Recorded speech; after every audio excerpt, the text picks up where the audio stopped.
Assalamualaikum warahmatullahi wabarakatuh. Saya Aiteti Mariati, mahasiswi UIN Sunan Gunung Jati Bandung tahun 2021. Saya di sini akan memenuhi tugas mata kuliah Sejarah Peradaban Islam, dan di sini saya akan mempresentasikan kembali dan meresume materi yang telah disampaikan oleh kelompok 1, yaitu mengenai peradaban Islam pada masa Rasulullah Shallallahu Alaihi Wasallam. Nah, materi yang akan saya sampaikan diantaranya yaitu riwayat hidup Nabi Muhammad SAW, dakwah Rasulullah SAW periode Mekah, periode Madinah, kemudian dasar dan proses pembentukan kota Madinah, kemudian pendidikan Islam masa Rasulullah SAW di Mekah dan di Madinah, dan yang terakhir yaitu metode atau cara yang dilakukan Rasulullah SAW dalam penyampaian materi. Oke, materi yang pertama yang akan saya bahas yaitu mengenai riwayat hidup Nabi Muhammad SAW. Oke teman-teman, telah kita ketahui bahwa Nabi Muhammad SAW lahir pada tanggal 12 Rabiul Awal tahun Gajah yang bertepatan dengan tahun 571 Masehi. Dan beliau ketika menginjak usia 6 tahun, beliau sudah dalam keadaan yatim piatu. Kemudian masa kerasulan Nabi Muhammad SAW ketika beliau sudah menginjak 40 tahun dengan ditandai turunnya wahyu yang pertama dan yang kedua, yaitu Quran Surat Al-Alaq ayat 1-5 dan Quran Surat Al-Mudathir ayat 1-7.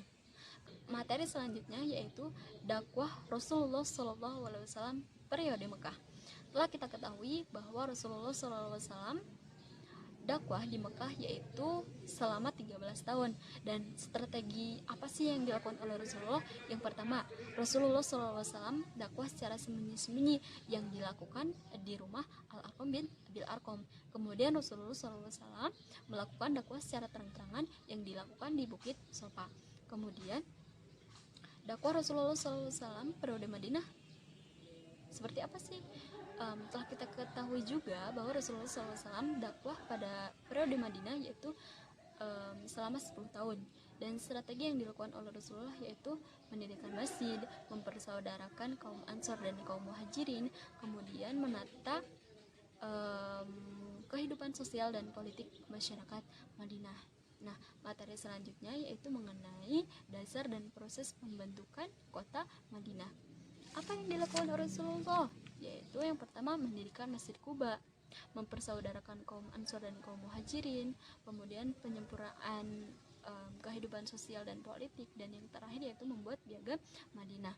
Kemudian materi selanjutnya yaitu mengenai pendidikan Islam masa Rasulullah SAW di Mekah dan di Madinah. Kalau di Mekah seperti apa sih yang dilakukan oleh Rasulullah? Yaitu pendidikannya secara sembunyi-sembunyi atau rahasia dan dilakukan perorangan. Kemudian yang dilakukan oleh Rasulullah SAW dalam bidang pendidikan yaitu mengajak Bani Abdul Muthalib untuk masuk Islam. Kemudian kalau di Madinah seperti apa sih yang dilakukan oleh Rasulullah SAW dalam bidang pendidikan, yaitu penyempurnaan di bidang politik dan juga sosial.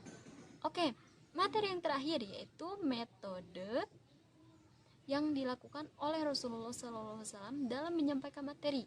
Oke, kalau di bidang ibadah, Rasulullah SAW mendemonstrasikan bagaimana sih cara beribadah yang baik dan benar. Kemudian kalau bidang tauhid atau keimanan, yaitu Rasulullah melakukan dengan cara penghayatan yang dibuktikan oleh bukti-bukti yang rasional dan ilmiah.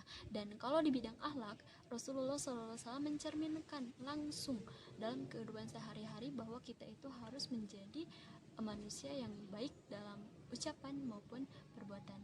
Oke, telah kita ketahui bahwa sejarah peradaban masa Rasulullah SAW tidak begitu mudah.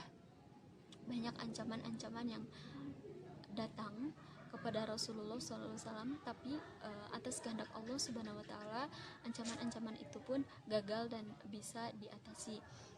Contohnya yang paling saya ingat yaitu ketika Rasulullah SAW hendak hijrah ke Taif, dan Rasulullah SAW mendapatkan ancaman yaitu berupa akan dilakukan pemudahan.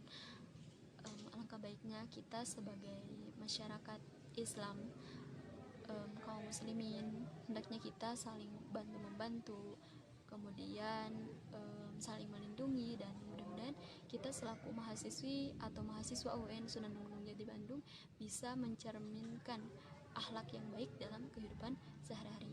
Itulah mungkin yang dapat saya sampaikan, ilmu yang saya dapatkan dari presentasi kelompok 1. Mudah-mudahan bermanfaat, dan jangan lupa like, comment, and subscribe. Terima kasih teman-teman.